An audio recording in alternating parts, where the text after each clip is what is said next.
Then she's known as the Martha Stewart of marijuana. I grow it, I smoke it, I cook with it. But is she the queen of cannabis or a snake oil salesman in this booming $47 billion industry? I was on end-of-life care. Let's go inside. This saved my life. Now, the latest celebrity and pop culture news delivered to you 24/7. It's The Insider together with Yahoo. Well, no politician, even if they thought it was a good idea. That is not a cigarette Zach Galifianakis pulled out on Real Time with Bill Maher. Well, I think we officially all know now where he stands on the great marijuana legalization debate. And Louis, you recently sat down with a lady who is all for it. Her name is Cheryl Shuman, and she's a fascinating woman.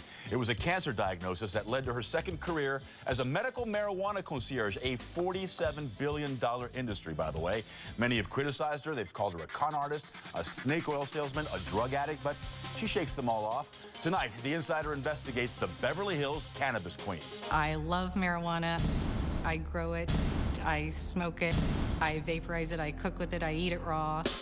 Whatever you call her, the queen of cannabis or the Martha Stewart of marijuana, one word defines Cheryl Shuman: resilient. You have more lives than a cat. And you keep getting back up. It's crazy. When I got into this, I was dying. I was $600,000 in debt. I'd lost almost all my hair. It was not pretty. The people wait, most of them. Cheryl was born into extreme poverty in a tobacco farming family in the Appalachian Mountains in Ohio. That's her in a CBS documentary from the 1960s. Those early roots seeded in her a relentless drive to succeed.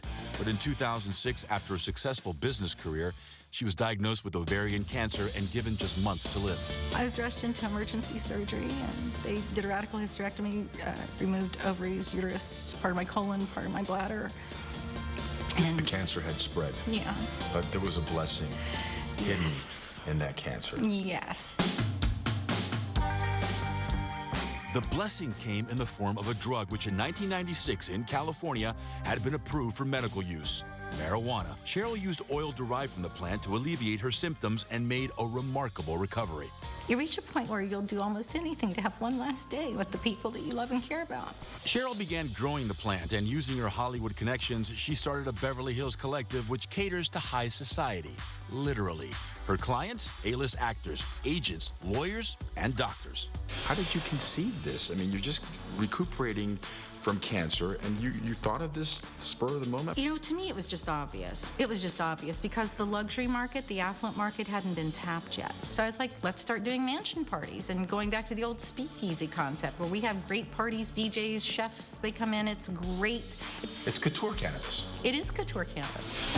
And the couture cannabis business is booming. Cheryl has grown her collective to include over 1,700 private members, all holders of medical marijuana cards as required by California state law. Hi there, it's Cheryl. We're out at the greenhouse. Just wanted to share this with you. It's really beautiful, as you can see. But her ambitions are much grander than cannabis-themed parties. She's building an empire, buoyed by over $600 million in venture capital money.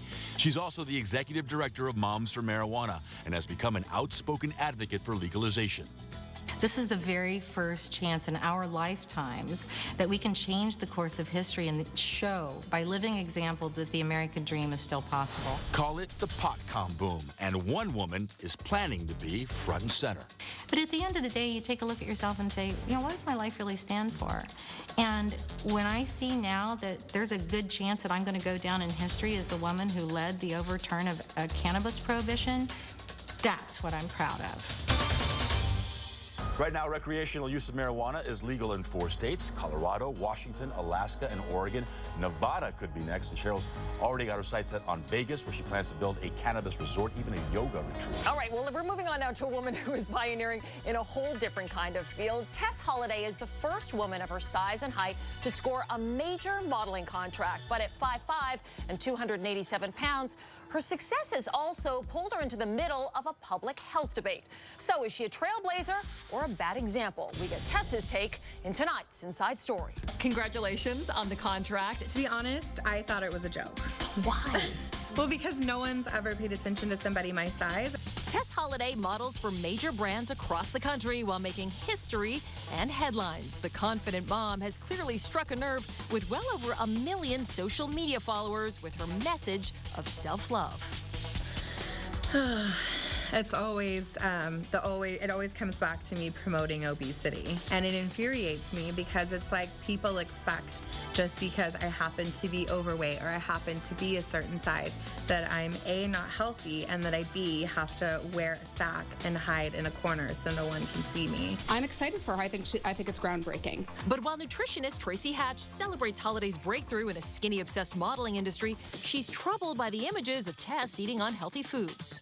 I have to say, I think that it's a mixed message. I like the body pride message, but I am concerned that women who don't naturally have a very slim figure will think of this as a reason for them to just go ahead and eat whatever they want. That much weight, unfortunately, is associated with higher risk of diabetes, arthritis, and cardiovascular disease.